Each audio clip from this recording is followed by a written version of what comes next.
Hello, this is Sealchan, and this is episode 4 of my Infinity Evolved Progressive Let's Play. Alrighty. Well, round 4. Same old, a little bit of change each time. I went and explored out to right along here, so, I'm just doing little bits and pieces at a time. No big deal.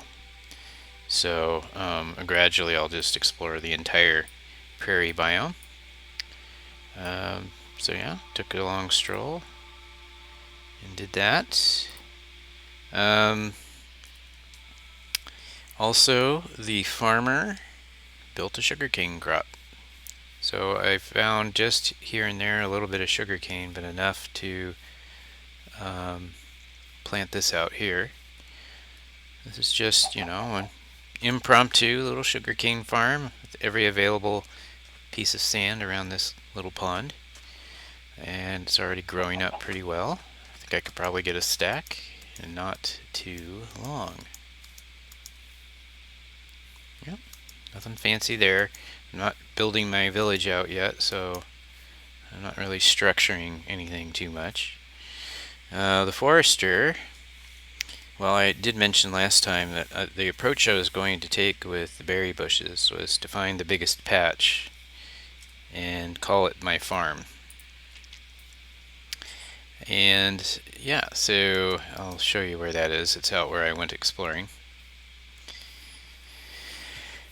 But yeah, it's because the berry bush from Biomes of Plenty cannot be in and of itself farmed. You can't make more than one. Unlike the sweet berry bush that Minecraft added many versions later. This is 1.7. But that berry bush has been around for a while, and I'd have to say that the sweet berry bush, and that's now a part of vanilla Minecraft, was definitely took its cues from the Biomes of Plenty plant. It's a nice little addition. It's like free food. So the bush, you can't regrow it. If you break it with shears, you get it. If you don't use shears, you don't get it. You can just pick it up, plant it somewhere else. Here's one of them. It's a bush until it sprouts berries again. But there's a whole patch here of 4 plants, which is not much. It definitely are other biomes that have more of these. But I just put the coordinates down on my list, and this is my berry farm. Not going to be collecting a stack of berries very quickly. But as I explore more, I will undoubtedly find a biome that has berry bushes everywhere, and that will be my official berry bush crop. I have the forester handling that because it just seems like the right thing to do. Well, here's another one of those aura nodes. You can see it. If you get up close enough and you get, yeah, you can see at the top of the screen there. It tells you it's the aura node. I was in a previous video said I was going to tell you what I was going to do with those. For now, as soon as I get some stone, I'm thinking of building short little pillars underneath those so that I can quickly spot them from a distance. Those nodes are a source of materials that are used in the Thaumcraft mod. So so that's probably what I'm going to do with that. Alright, so researcher, yeah, so that's it. Again, very short round. That's just how they go right now. You can see that I'm definitely have progressed in the sense that I've got lots of tree, lots of oak logs. I will get my sapling quota in not too many rounds. So in research, I'm going to talk a little bit about the create supplier. So, as I've probably said many times already in this short series, I find something like the berry bush or the oak tree, and then I figure out how do I get more? How do I get more oak wood, oak leaves, all that sort of thing? And I keep a list of all that.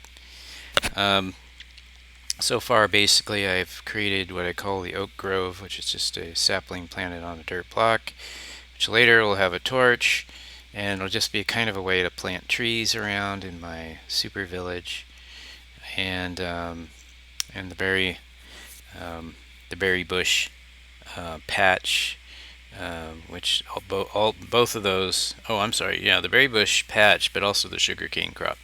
Those are renewable. You plant them, they grow. You harvest, they grow again. Basic renewable world gen.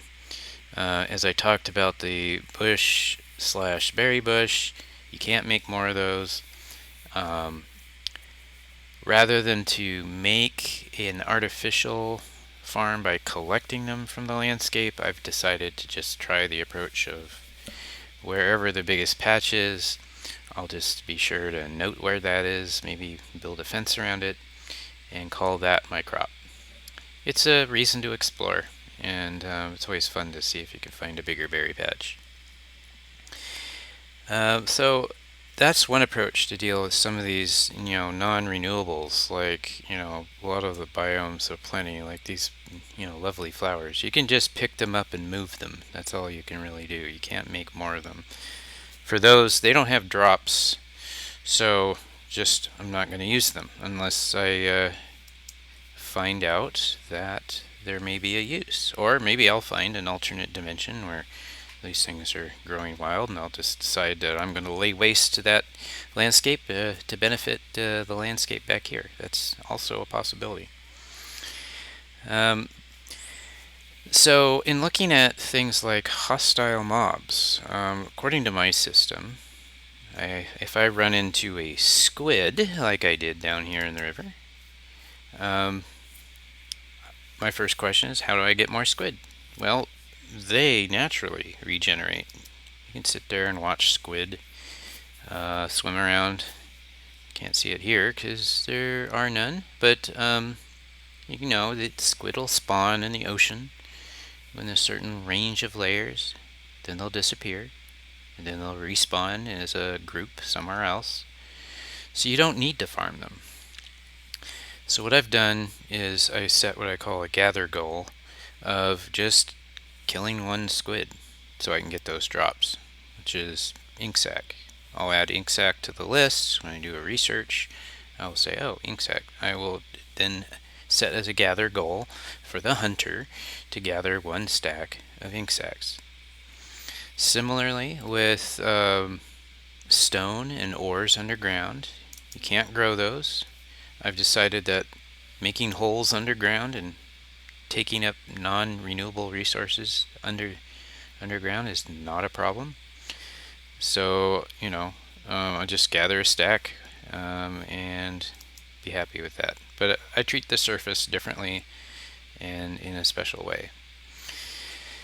So, yeah, I just wanted to kind of go over those different contexts so that my system, in case you choose to adopt it, you have some idea about how to handle some of these non-farmables and how you want to do that. And you might decide that you're just going to go ahead as soon as you get some shears and pick up in a spot right here a bunch of this grass.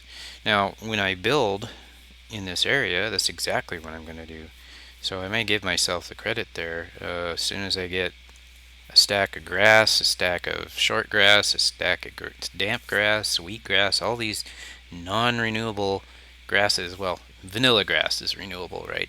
But all these other biomes of plenty ones, I'll count that.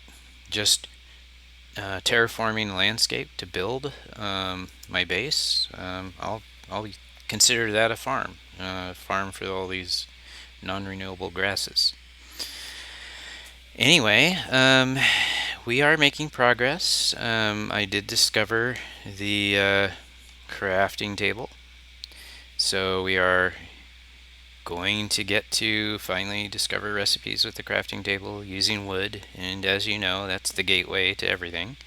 So I hope you're enjoying the series and watching how this very methodical progression is going to start to unfold and really flower into a very nice way to manage doing all the things in modded Minecraft. Thank you for watching.